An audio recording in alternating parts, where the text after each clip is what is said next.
तुमच्या एफ-डीवर TDS cut होतोय, तुमच्या बँक इंटरेस्टवर टी-डी-एस कट होतोय, तर हा व्हिडिओ तुमच्यासाठी आहे.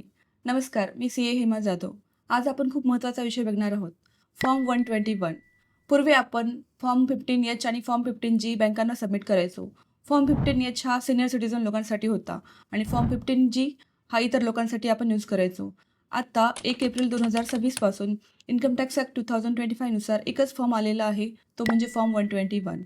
हा फॉर्म एक डिक्लेरेशन फॉर्म आहे, ज्यामध्ये आपण बँकांना सांगतो की माझं इन्कम टॅक्सेबल इन्कम हे लिमिटच्या आत म्हणजेच 12 लाखापेक्षा कमी आहे, तर माझा टी-डी-एस कट करू नये.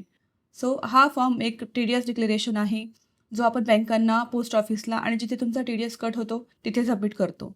पण हे फॉर्म सबमिट करत असताना याची काळजी घ्या की तुमचे इन्कम 12 लाखाच्या आत आहे. जर तुम्ही चुकीची माहिती दिली तर नोटीस येऊ शकते.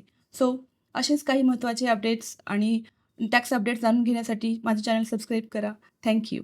धन्यवाद.